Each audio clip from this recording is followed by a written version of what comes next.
ମାନେ ଟିକେ କଳ୍ପନା କରନ୍ତୁ, ଗୋଟିଏ ଜିଲ୍ଲାରେ 44 ଡିଗ୍ରୀ ଖରାରେ ଲୋକ ପୁରା ସିଝୁଛନ୍ତି, ଆଉ ଠିକ୍ ସେହି ସମୟରେ ଅନ୍ୟ ଏକ ଜିଲ୍ଲାରେ 50 କିଲୋମିଟର ବେଗରେ ପବନ ବହୁଛି, ମାନେ ଝଡ଼ ତୋଫାନ ଆସିବାକୁ ପୁରା ପ୍ରସ୍ତୁତ।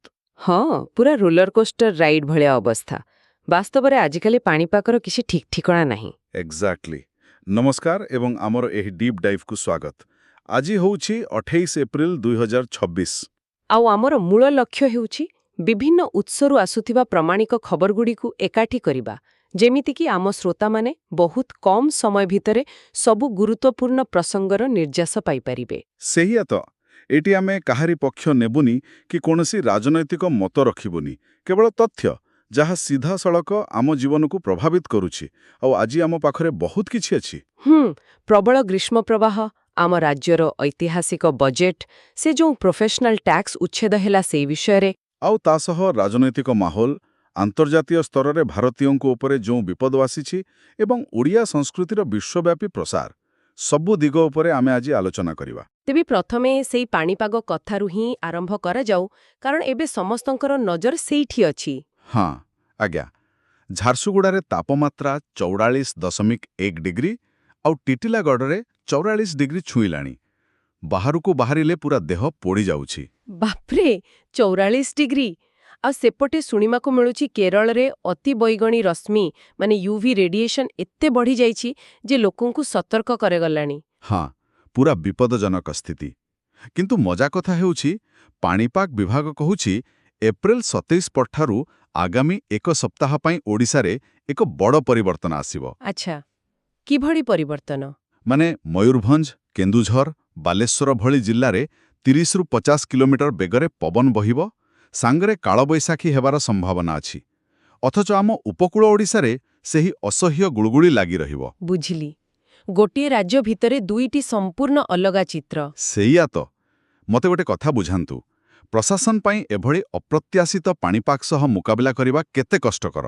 କାରଣ ଏହା ତ କୌଣସି ପ୍ରେସର କୁକର ଫାଟିବା ଭଳି ଲାଗୁଛି।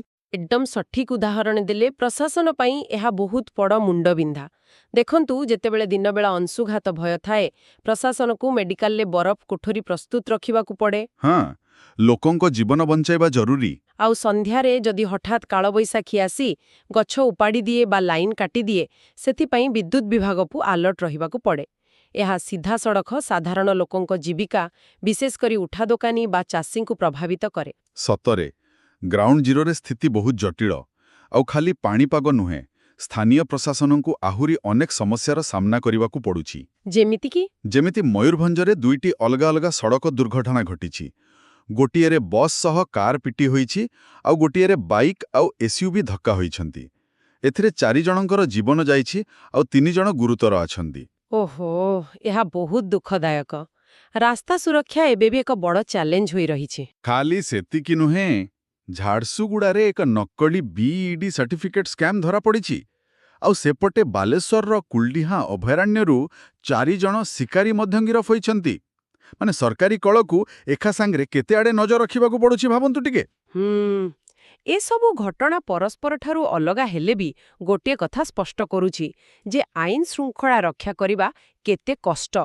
ନକଲି ସାର୍ଟିଫିକେଟ୍ ମାନେ ଆମ ଶିକ୍ଷା ବ୍ୟବସ୍ଥାର ମୂଳଦୁଆ ଦୁର୍ବଳ ହେଉଛି, ଆଉ ଶିକାରୀ ଗିରଫ ହେବା ମାନେ ବନ ସୁରକ୍ଷାରେ କେଉଁଠି ନା କେଉଁଠି ଖାମଖିଆଲିପଣ ଅଛି। ଆଉ ଏସବୁ ସମସ୍ୟାର ସମାଧାନ ପାଇଁ ସବୁଠୁ ବେଶି ଦରକାର କ'ଣ? ଅର୍ଥ, ମାନେ ବଜେଟ୍। ଏ ବର୍ଷ ଆମ ରାଜ୍ୟରେ ଏକ ଐତିହାସିକ ବଜେଟ୍ ଆସିଛି। 2026-27 ପାଇଁ 3.10 ଲକ୍ଷ କୋଟି ଟଙ୍କାର ବଜେଟ୍। ଆରେ ବାଃ, 3 ଲକ୍ଷ କୋଟିରୁ ଅଧିକ! ଏହା ତ ରେକର୍ଡ। ହଁ ଆଜ୍ଞା।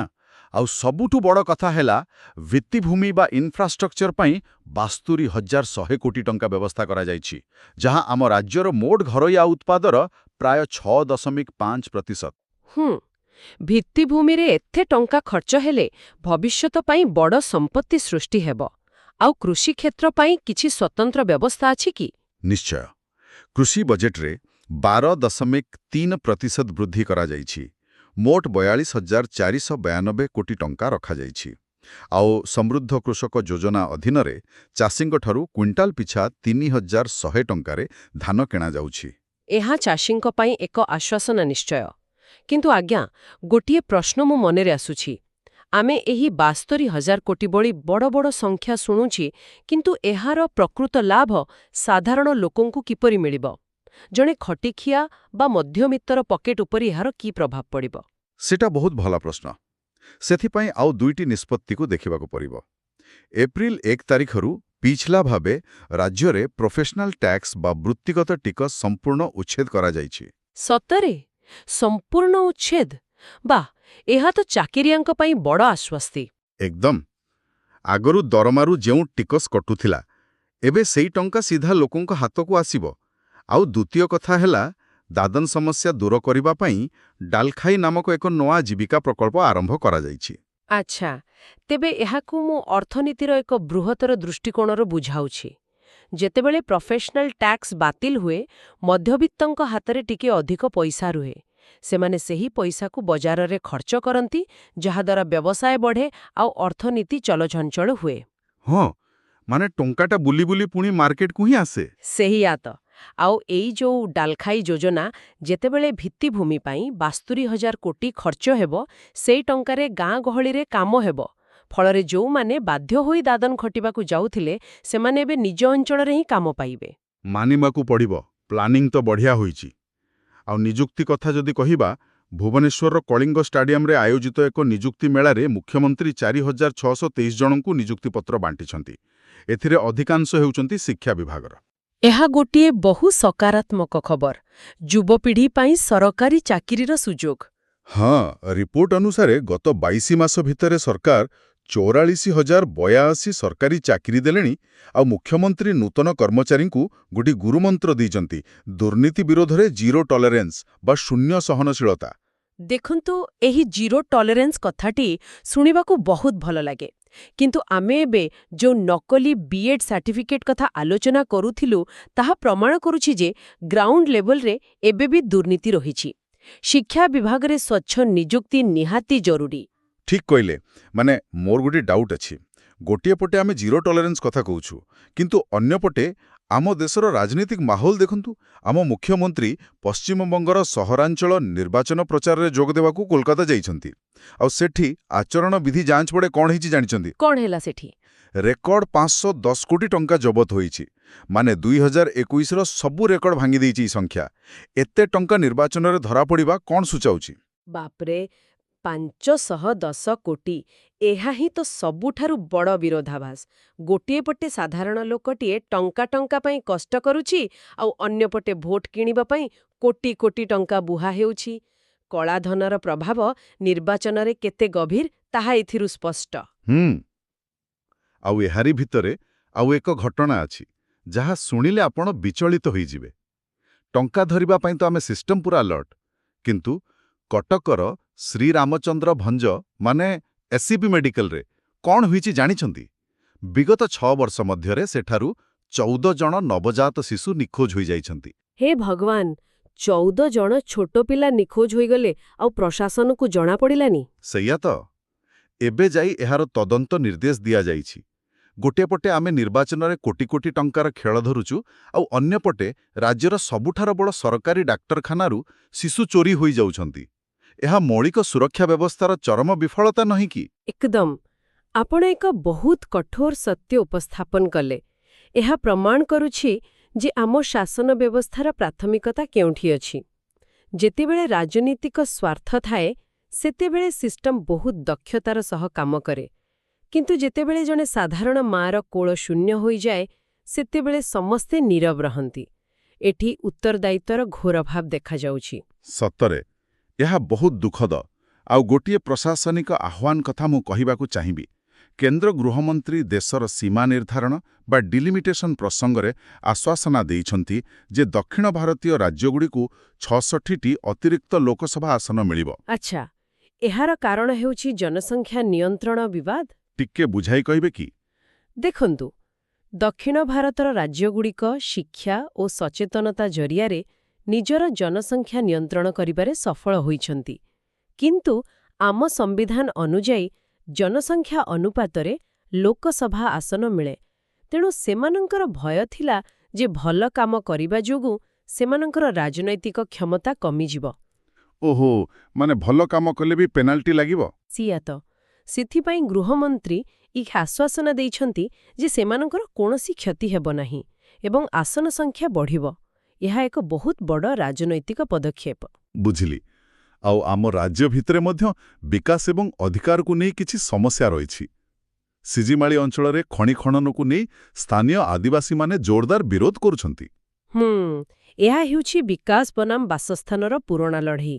ଆମକୁ ତ ଇଣ୍ଡଷ୍ଟ୍ରି ଦରକାର, କିନ୍ତୁ ଯେଉଁ ଆଦିବାସୀମାନେ ପିଢ଼ି ପିଢ଼ି ଧରି ଜଙ୍ଗଲରେ ରହିଆସିଛନ୍ତି ସେମାନଙ୍କୁ ବିସ୍ଥାପିତ କରିବା ଏତେ ସହଜ ନୁହେଁ।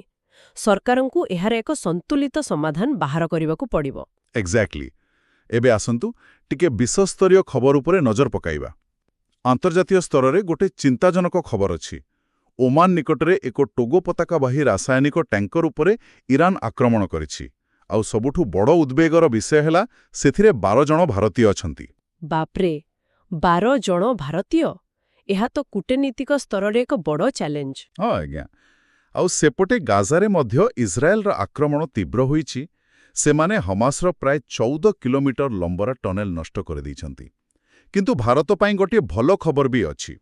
ନ୍ୟୁଜିଲ୍ୟାଣ୍ଡ ସହ ଭାରତର ମୁକ୍ତ ବାଣିଜ୍ୟ ଚୁକ୍ତି ବା FTA ସ୍ୱାକ୍ଷରିତ ହୋଇଛି, ଯାହାଦ୍ୱାରା ଦେଶକୁ $20 ବିଲିୟନ ପୁଞ୍ଜିନିବେଶ ଆସିବ। ଏହା ଆମ ଅର୍ଥନୀତି ପାଇଁ ଏକ ବଡ଼ ବୁଷ୍ଟ ସାବ୍ୟସ୍ତ ହେବ। $20 ବିଲିୟନ ମାନେ ବହୁତ ବଡ଼ ପୁଞ୍ଜି। କିନ୍ତୁ ମୋ ମନରେ ଗୋଟିଏ ପ୍ରଶ୍ନ ଅଛି। ସାଧାରଣ ଲୋକ ହିସାବରେ ଇରାନର ଟ୍ୟାଙ୍କର ଉପରେ ଆକ୍ରମଣ ବା ଗାଜାରେ ଯୁଦ୍ଧ, ଏସବୁ ଭୌଗୋଳିକ ରାଜନୈତିକ ଘଟଣା ଆମ ଉପରେ କି ପ୍ରଭାବ ପକାଇବ? ଓଡ଼ିଶାରେ ଥିବା ଜଣେ ସାଧାରଣ ବ୍ୟକ୍ତି ଏଥିପାଇଁ କାହିଁକି ଚିନ୍ତା କରିବ? ବହୁତ ସିଧାସଳଖ ପ୍ରଭାବ ଅଛି, ବୁଝିଲେ ତ? ଦେଖନ୍ତୁ, ଯେତେବେଳେ ମଧ୍ୟପ୍ରାଚ୍ୟରେ ବା ସମୁଦ୍ର ପଥରେ କୌଣସି ଅଶାନ୍ତି ଦେଖାଦିଏ, ତାହା ବିଶ୍ୱର ଯୋଗାଣ ଶୃଙ୍ଖଳା ବା ଗ୍ଲୋବାଲ ସପ୍ଲାଇ ଚେନ୍କୁ ବ୍ୟାହତ କରେ। ମାନେ ତେଲ ଆମଦାନୀ ଉପରେ ପ୍ରଭାବ ପଡ଼ିବ। ଏକ୍ଜାକ୍ଟଲି। ଔଷଧିତ ତୈଳ ବା କ୍ରୁଡ୍ ଅଏଲର ପରିବହନ ବାଧାପ୍ରାପ୍ତ ହୁଏ, ଇନ୍ସ୍ୟୁରାନ୍ସ ପ୍ରିମିୟମ ବଢ଼ିଯାଏ, ଆଉ ଶେଷରେ ପେଟ୍ରୋଲ ଆଉ ଡିଜେଲ ଦର ବୃଦ୍ଧି ପାଏ।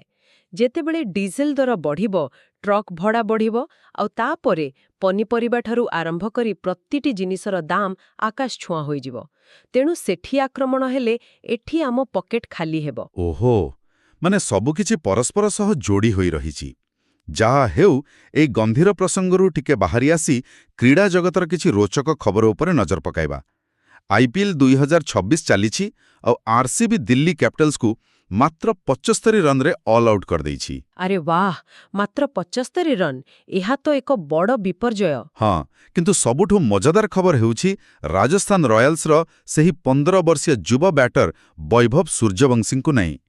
ପିଲାଟି ଏପର୍ଯ୍ୟନ୍ତ 8ଟି ମ୍ୟାଚ୍ରେ 357 ରନ୍ କରିସାରିଲାଣି।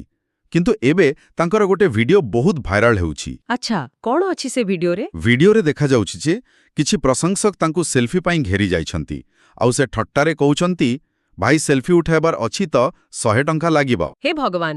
ତାପରେ କ'ଣ ହେଲା? ତାପରେ ଆହୁରି ମଜା, ଜଣେ ଫ୍ୟାନ୍ ସତରେ ପକେଟରୁ ଟଙ୍କା କାଢ଼ି ତାଙ୍କୁ ଦେବାକୁ ଲାଗିଲେ। ଏହା ଦେଖି ବୈଭବ ଏତେ ଜୋରେ ହସିଲେ ଯେ ସମସ୍ତେ ସେଲ୍ଫି ନେବାକୁ ଲାଗିଲେ। ମାନେ ଖେଳାଳିମାନଙ୍କର ଏହି ସାଧାରଣ ବ୍ୟକ୍ତିତ୍ୱ ଦେଖିଲେ ବହୁତ ଭଲ ଲାଗେ, ନୁହେଁ କି? ହଁ ଆଜ୍ଞା, ସେମାନେ ବି ତ ଆମରି ଭଳି ମଣିଷ। ଏହି ଛୋଟ ଛୋଟ ମଜାଲିଆ ମୁହୂର୍ତ୍ତଗୁଡ଼ିକ ପ୍ରଶଂସକଙ୍କୁ ତାଙ୍କ ସହ ଯୋଡ଼ି ରଖେ। ଆଉ ଏହା ସହ ବ୍ୟାଡମିଣ୍ଟନ ତାରକା PV ସିନ୍ଧୁଙ୍କୁ BWF କାଉନସିଲରେ ପୂର୍ଣ୍ଣ ଭୋଟିଂ ସିଟ୍ ମିଳିବାର ଗୌରବ ହାସଲ ହୋଇଛି, ଯାହା ଭାରତ ପାଇଁ ଏକ ଗର୍ବର ବିଷୟ। ନିଶ୍ଚିତ ଭାବରେ ସ୍ପୋର୍ଟସ୍ ପଲିଟିକ୍ସରେ ଭାରତର ଦବଦବା ଏହାଦ୍ୱାରା ଆହୁରି ବଢ଼ିବ। ଏବେ ଆସନ୍ତୁ ଆମ ଆଲୋଚନାର ଶେଷ ଏବଂ ସବୁଠାରୁ ଆପଣା ପ୍ରସଙ୍ଗକୁ ଯିବା, ଆମ ଓଡ଼ିଆ ସଂସ୍କୃତିର ଜାଗରଣ। ଏପ୍ରିଲ 1ରୁ 14 ତାରିଖ ପର୍ଯ୍ୟନ୍ତ ଆମେ ଓଡ଼ିଆ ପକ୍ଷ 2026 ବେଶ୍ ଧୁମଧାମରେ ପାଳନ କଲେ। ଏହା କେବଳ ଏକ ଉତ୍ସବ ନୁହେଁ, ଏହା ଓଡ଼ିଆ ପରିଚୟର ଏକ ମହାଜାଗରଣ ଥିଲା। ସତରେ ଏଥରକ ଓଡ଼ିଆ ପକ୍ଷ ବହୁତ ସ୍ୱତନ୍ତ୍ର ଥିଲା। ଆଉ କିଛି କହେ ଏବଂ ସୁନ୍ଦର ପଦକ୍ଷେପ ନିଆଗଲା, ଯେମିତିକି ସମସ୍ତ ଦୋକାନରେ ବାଧ୍ୟତାମୂଳକ ଓଡ଼ିଆ ନାମ ଫଳକ ଲଗାଇବା। ତା ଛଡ଼ା ଆମ ପୋଷାକ ଆମ ପରିଚୟ ଯୋଜନା ଏବଂ ଡିଜିଟାଲ ଯୋଗଦାନ ପାଇଁ OdiaPox.com ଓ ଏକ ସ୍ୱତନ୍ତ୍ର ଆପ୍ ଲଞ୍ଚ ହେଲା। ଆଉ ଖାଲି ଓଡ଼ିଶାରେ ନୁହେଁ, ବାହାରେ ବି ଏହାର ପ୍ରଭାବ ଦେଖିବାକୁ ମିଳିଛି। ସେଇଆ ତ, ଆସାମର ଗୁଆହାଟୀ ଏବଂ ଗୁଜରାଟର ଅହମ୍ମଦାବାଦରେ ଓଡ଼ିଶା ପର୍ବ ଆୟୋଜନ କରାଯାଇଛି। ଆଉ ଆଧ୍ୟାତ୍ମିକ କ୍ଷେତ୍ରରେ ଲିଙ୍ଗରାଜ ମନ୍ଦିର କମିଟି ଆଇନ ମନ୍ତ୍ରୀଙ୍କୁ ସେମାନଙ୍କର ଦ୍ୱିତୀୟ ମଧ୍ୟବର୍ତ୍ତୀକାଳୀନ ରିପୋର୍ଟ ପ୍ରଦାନ କରିଛନ୍ତି।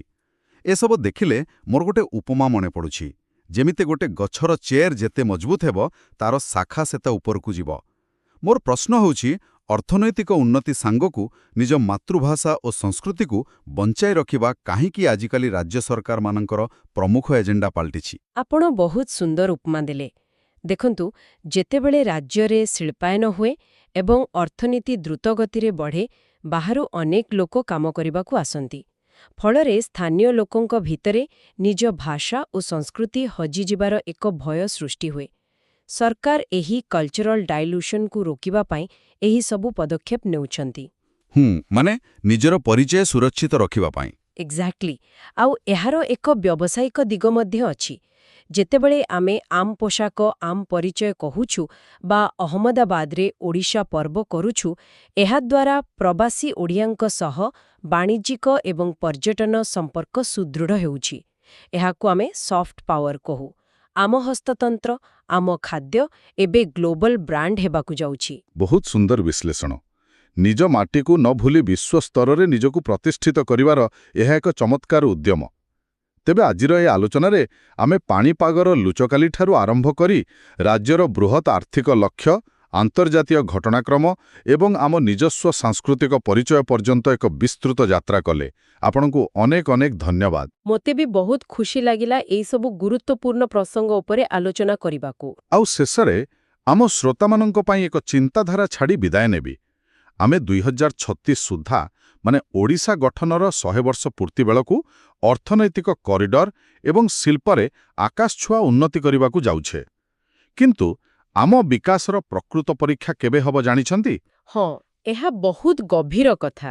ଯେତେବେଳେ ସମାଜର ଶେଷ ଧାଡ଼ିରେ ଥିବା ବ୍ୟକ୍ତି, ସେ ନିଖୋଜ ହୋଇଯାଇଥିବା ସେହି 14 ଜଣ ଶିଶୁଙ୍କ ମା ହେଉ କିମ୍ବା ନିଜ ଅଧିକାର ପାଇଁ ଲଢ଼ୁଥିବା ସିଜିମାଳିର ଆଦିବାସୀ, ଯେବେ ସମସ୍ତଙ୍କୁ ସୁରକ୍ଷା ଓ ନ୍ୟାୟ ମିଳିବ, ସେବେ ଯାଏ ପ୍ରକୃତ ବିକାଶ ହେବ। ପ୍ରକୃତ ଉନ୍ନତି କେବଳ ଉପରକୁ ଉଠିବାରେ ନୁହେଁ, ବରଂ କାହାକୁ ପଛରେ ନ ଛାଡ଼ିବାରେ ନିହିତ ଅଛି। ଏହା ଉପରେ ନିଶ୍ଚୟ ଚିନ୍ତା କରନ୍ତୁ। ଆଜି ପାଇଁ ଏତିକି। ନମସ୍କାର।